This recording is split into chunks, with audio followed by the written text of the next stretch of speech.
Good morning, everyone. Thanks for inviting me here, and thanks for taking the time to tune in or being here in person.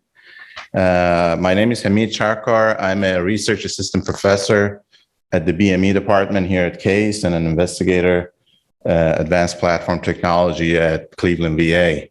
And I'm happy to share with you some of the work our team has been doing over the last few years to restore neural connection to lower limb amputees. So major causes for limb loss in lower limb, despite the advances in preventative care, still diabetes and vascular disease, and also trauma, mainly motorcycle accidents, are a big portion that contribute to lower limb loss. And losing the limb is a major disruption to neuromuscular system, and that system directly controls our balance and gait. And existing prosthetic devices can give users a certain level of function back, but it's still a challenge because, first of all, the integration of the prosthesis to our body is not through the remaining nervous system and muscular system. And also the prosthesis itself does not resemble the intact limb. And as amputees receive advanced prosthesis, it's still a challenge for them to learn how to regain their balance and walk with it. So rehab time is often very long for them to feel confident using these prostheses. So as I mentioned, with the limb loss, the loss of that sensory motor function happens. And one area that I would like to focus on today is that sensory portion. It's something that we take for granted. We often don't think about the sensation from our lower limb unless something's hurting the feet or, a bug is crawling up the leg. We take it for granted, and that plays a major role in our balance and gait.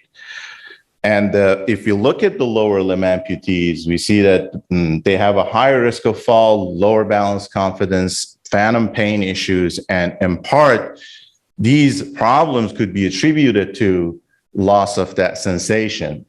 So our approach here is to interface with the remaining nerves on the amputated side. The illustration here you see on the top right shows the depiction of the main nerve, posterior nerve on the leg, sciatic nerve, and its main branches, tibial and common peroneal. So we interface with the nerve using nerve cuff electrodes that Bob and Ron extensively talked about. This version of cuff electrode, called high-density C-fine electrodes, developed by Dustin Tyler and Ron Triolo. And for the first time, actually, this version was deployed in the lower limb amputee. So we can selectively target different fascicles in the nerve. And what you see at the bottom left is what we call location maps. So when we deliver tiny electrical current to each of these contacts, they elicit discrete sensations, and we can characterize the modalities and we can modulate the intensity. And so far, we have implanted 4 below-knee amputees, traumatic amputees, with this technology, different configurations. I don't get into why we tried these different configurations, but one important aspect I would like to highlight is that we are interfacing with the nerve at popliteal fossa behind the knee, and we are able to elicit sensations from 2 joints above. We get the plantar sensation. So this shows very promising results even for higher level amputations.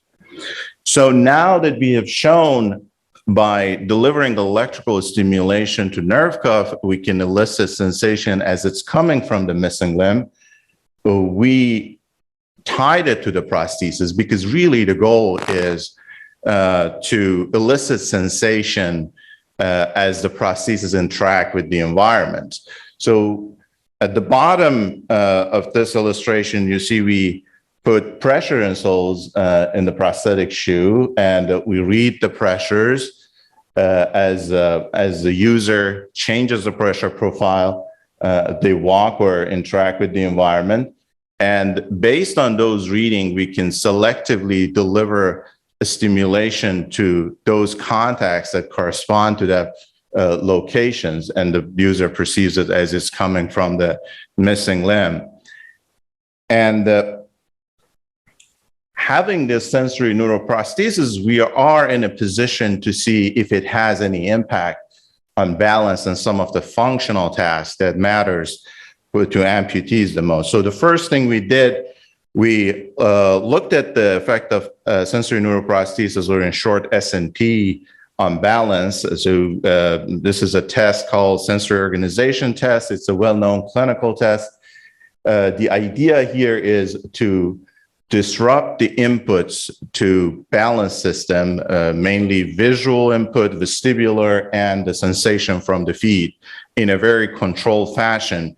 And the outcome is to see how the stability or the sway of the user changes. For this, we use computerized dynamic posturography device. And what you see in the plot is basically what we call a stabiligram.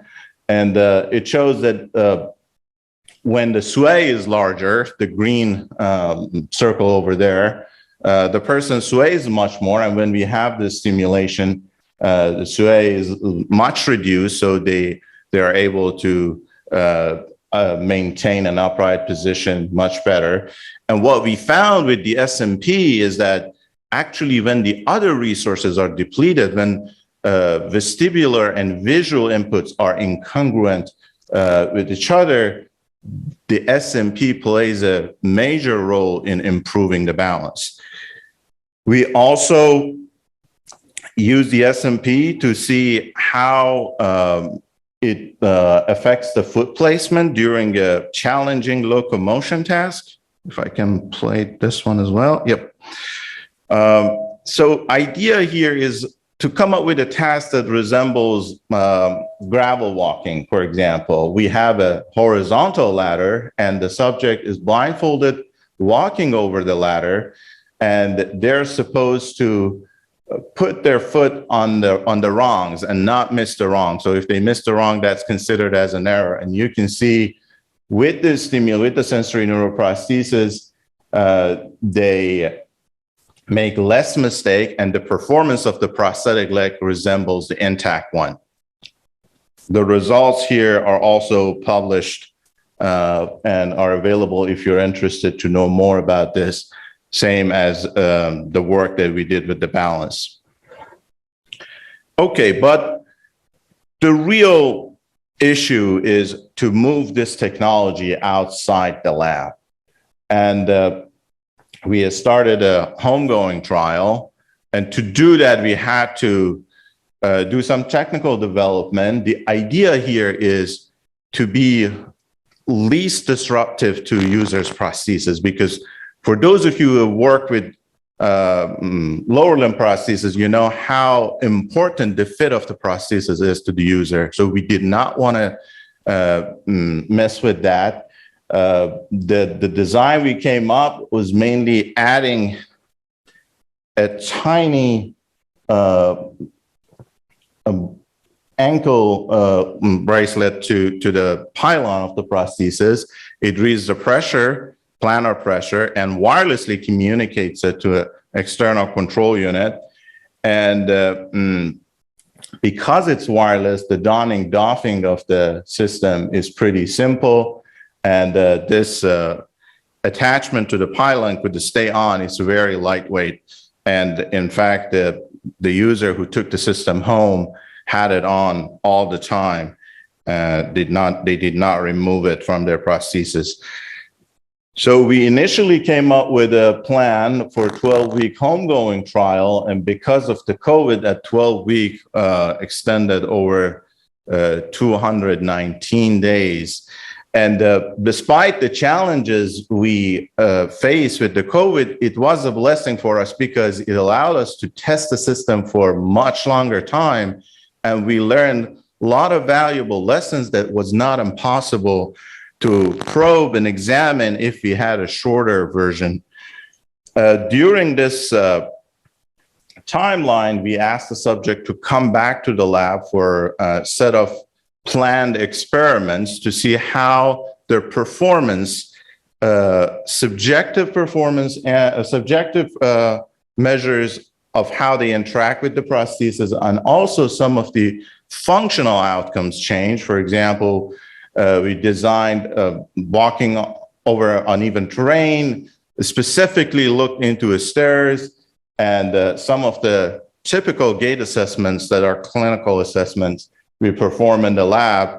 And as we speak, we are completing a manuscript on this. I'm not going to go into details about this, but sharing with you the one of the measures, the number of stumbles over evaluation time points. You can see that when he started to using the SMP, the number of stumble went down, and when we took the system away, actually it went back up a little bit. So the main take-home message here is for the sensory neuroprosthesis to show its effect, to be integrated into the user's sensory motor system, it takes time. It's not a snapping mechanism.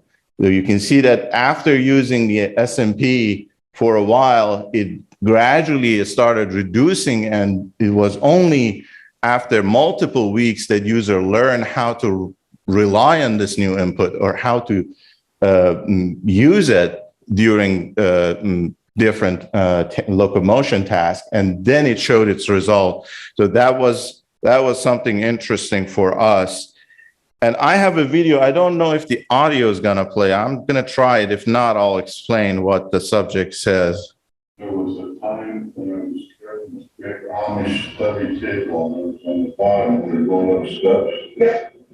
And I remember looking for the step. I had my foot here, and I was holding the table and something like this.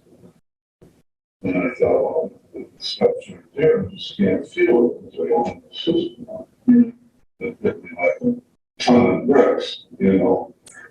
And then another time when I had the system was broken, it was separate time the system was set back. But I was push mowing, and I got a slight slope on my house, and I was backing down.